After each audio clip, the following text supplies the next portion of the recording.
Welcome to the Connected Leaders Academy virtual conference designed to reshape your vision of transformation.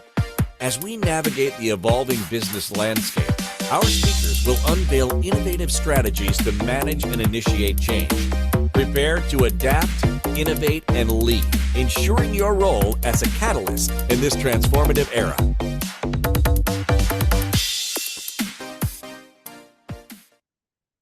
Greetings, everyone. I hope you're doing well and being well. There's always a beginning. There's a beginning in everything. And the beginning is a thought.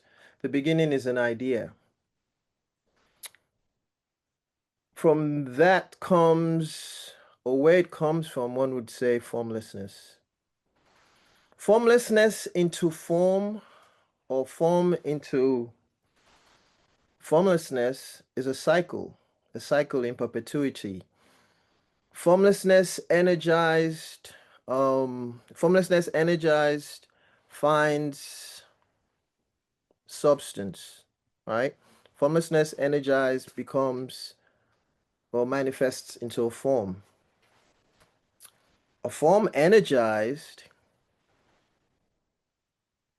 eventually goes into formlessness, but when it does, it grows, it improves, it evolves. A form not energized at all or filled with negative energy per se will shrink, deteriorate, or dissolve. My name is Pratt. I'm a martial artist and entrepreneur.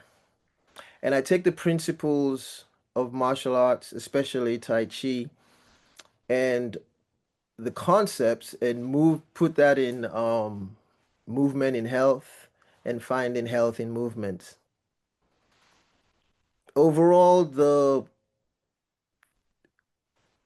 definite idea of martial arts is really gathering energy, harnessing energy in a direction to a point. That's what really martial art is. And in essence, that's life. So the beginning is emptiness, is the void. It's that darkness from which birth, let me put it right. It's the darkness it's the darkness in a positive sense from which things are birthed, from which things or ideas come into fruition, come into light. So the question is, how do you awaken something that already exists? How do you bring about something that already exists? So if you're talking about energy, how do you awaken energy that's already existing in you? Is to be more aware. The more aware we are, the deeper we go. Yes, we have feelings. We know when we're hungry. We know when we're sad. But when you take it to a deeper level, when you change the focus, it's something, it becomes something, else.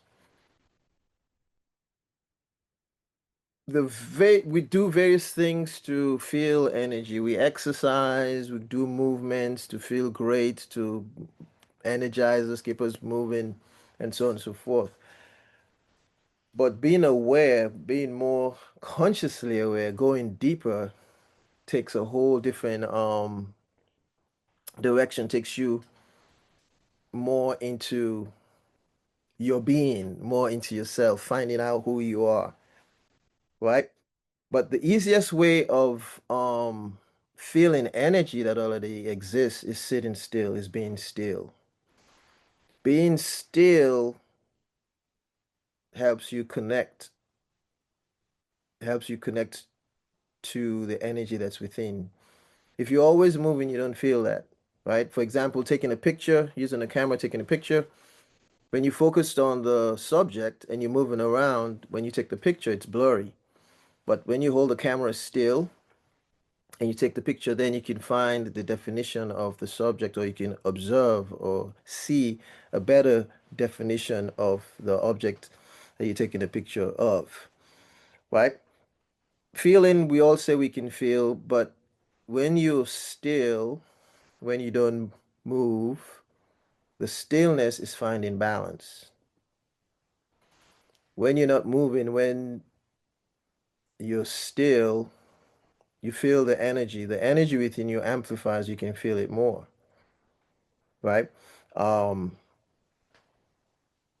and then it brings into being the challenge of when you find balance, the balance with the duality of life, meaning yin or yang. Are you too forward? Are you too backwards? Are you too soft? Are you too hard? But all of this is a feeling, right? And the feeling is energy. Energy in motion we call emotion. Right? So we know how we feel when we're happy, we know how we feel when we're sad, but being more in tune with yourself, slowing down, I always say slow down and smell the roses, gives you enough time to breathe, take a deep breath, calm down. And the breath always helps to sync the body, organize the body. Um, and in calmness, you have clarity. In Tai Chi, there's a concept called Yi, Qi, and Li, right? Yi is mind intent, Qi is life force, energy. Li is the implementation, execution of that intent, the work put in or the effort put in for that thing to manifest. Energy manifests in various forms. Also, the various forms come in combinations of the forms prior. When we pay more attention to these things, it heightens our awareness.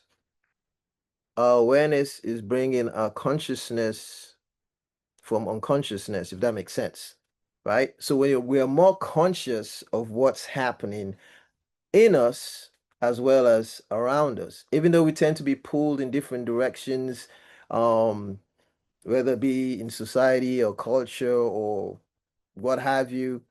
We're pulled in in many different directions. Bringing it all back is paying attention, or paying attention to you, paying attention to us within, because what happens within affects what happens on the outside, as vice versa. What happens outside affects us within, and sometimes we really need to be centered to be able to cope and deal with certain things that get thrown away unexpectedly or expectedly, right? So feeling energy, awakening this energy within us, is us being more aware, paying attention to certain things. And there's certain exercises and breathing methods that help to manifest the awakening of the energy within. That mind-body connection, what is that?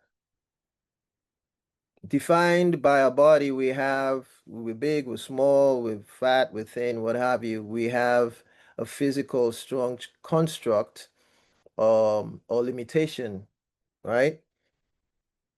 When we look at things that way. Say, for example, if you close your eyes, there's darkness, you don't see anything. What is there? There's no boundaries. There are no boundaries. There are no limitations. There's a vast space,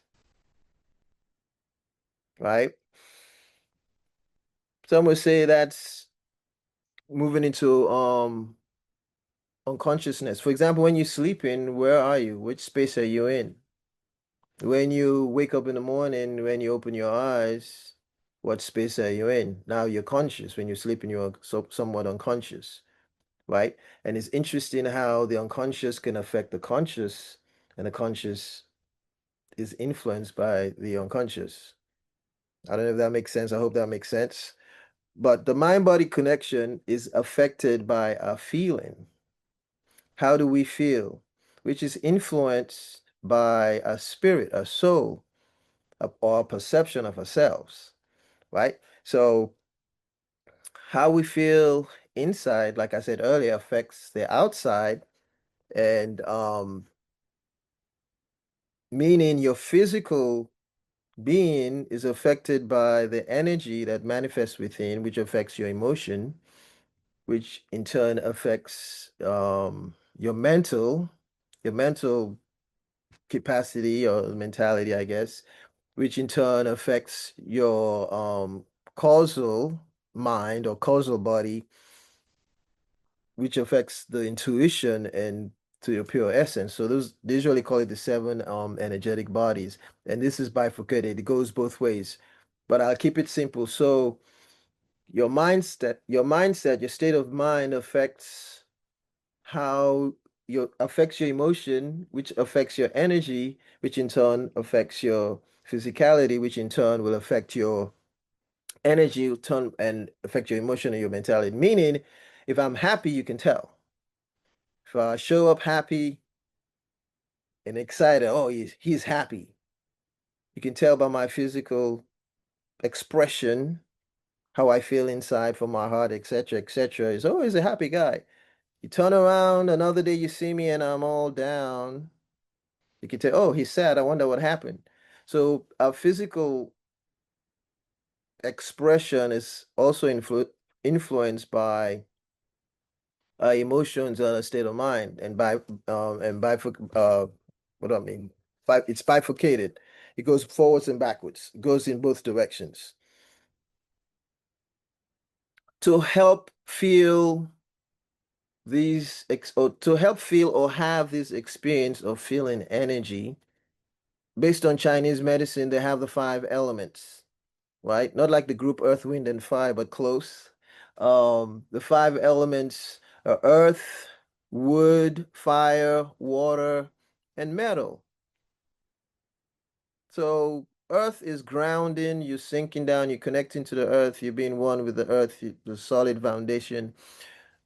Wood, think of a tree growing up, sinking its roots in and growing taller and spreading its branches, expanding slowly. Fire consumes, energetic, explosive, spreads out. Water, you go with the flow. Water could be soft, water could be hard. Water is formless, but it can take form.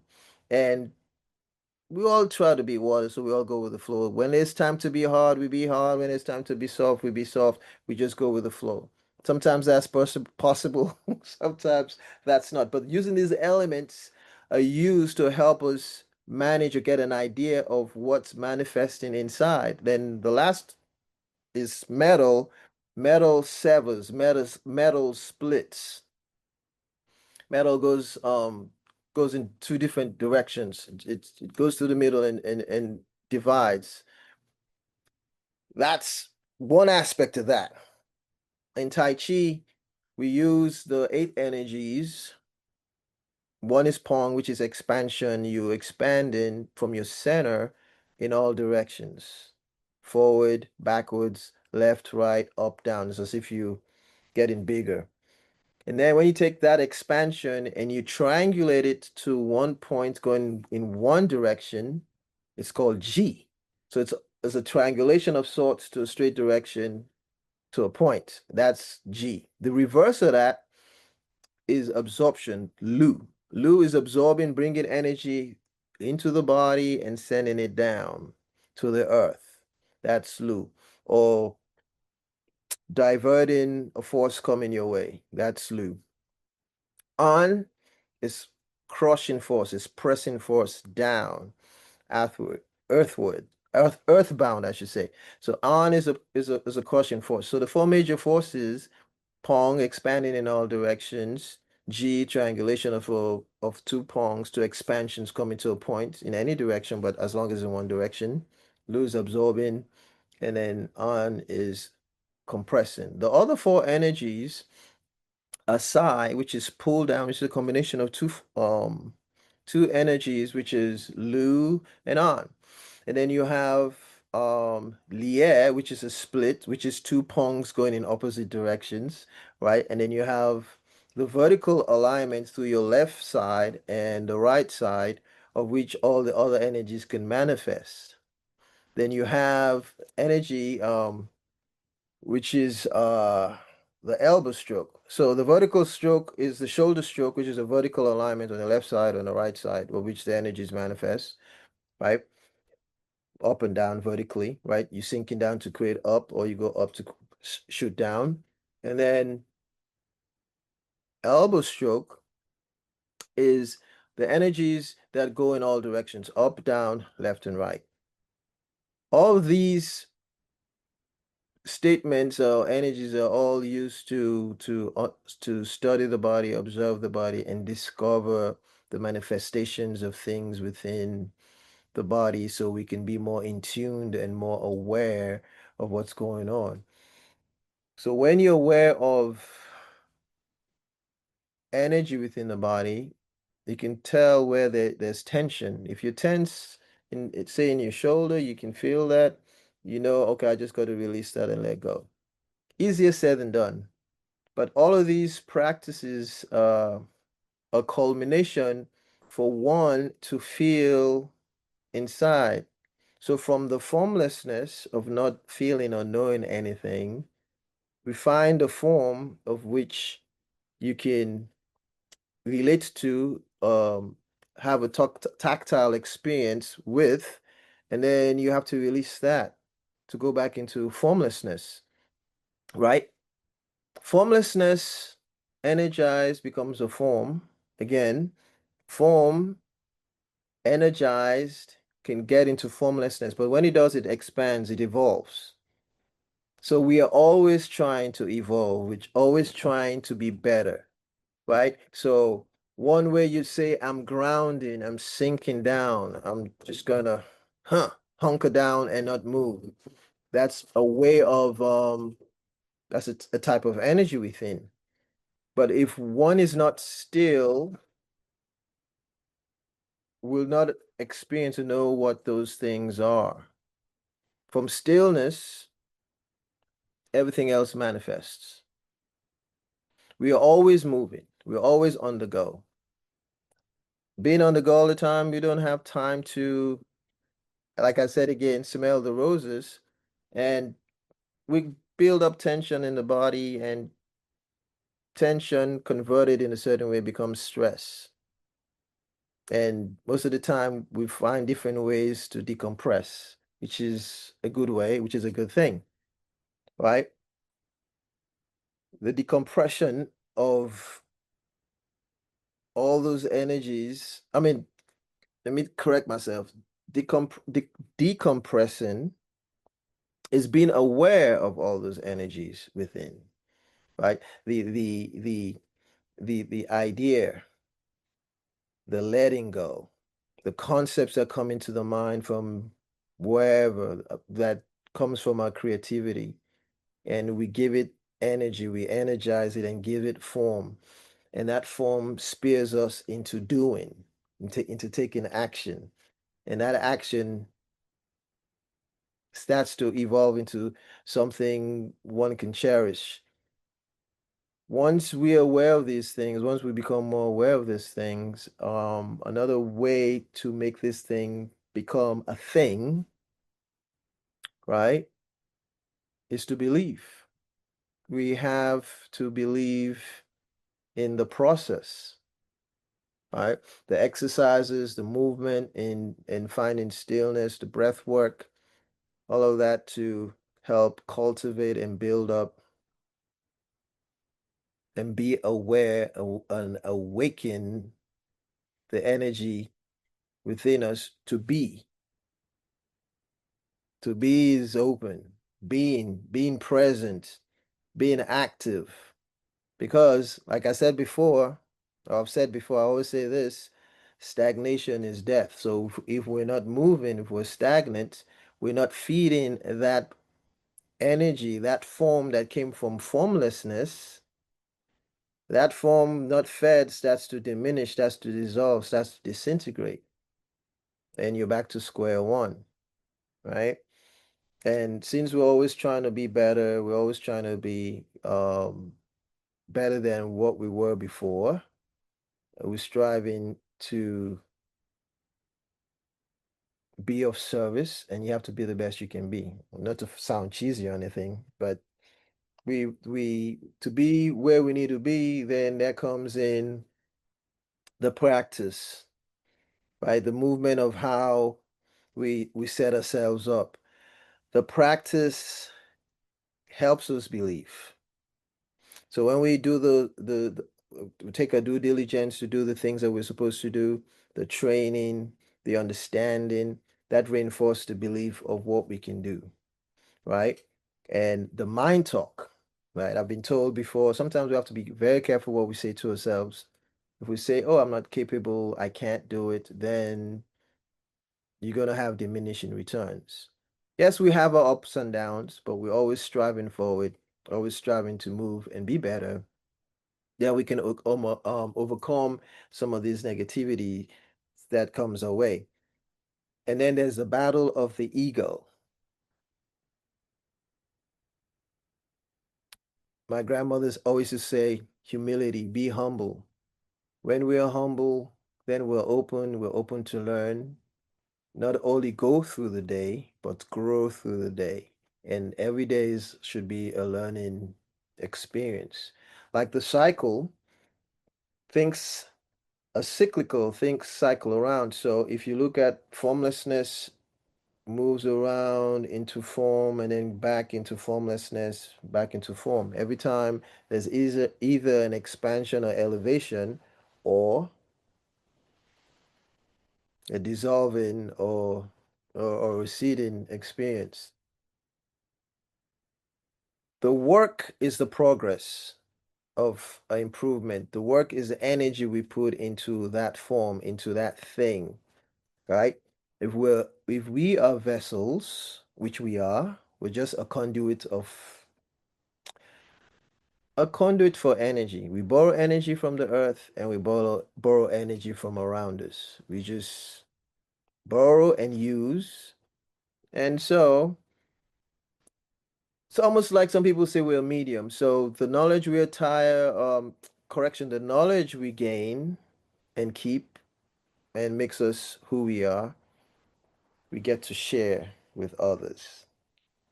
We get to be of service of others. So being a vessel, like I said, if we're a vessel for excellence, puts us in the position and we're striving to be the best and we trust the process, then the energy will emanate from us. So many things are coming to my head at once. I want to share, but the energy emanates from us. Energy goes where the mind is focused. Where the mind focuses, energy goes. So if you think of a magnifying glass and you bring the energy from the sun to a point, then there's fire that emanates. Or think of a laser. So we are the same thing. Where we have energy, where our focus is on, that's where uh, energy goes. So in a nutshell, bringing it all around, our thoughts are the beginning, whichever ideas and concepts that manifest through those from our creative side, from the darkness, from where we birth into existence, our desires, our wants, our uniqueness, right?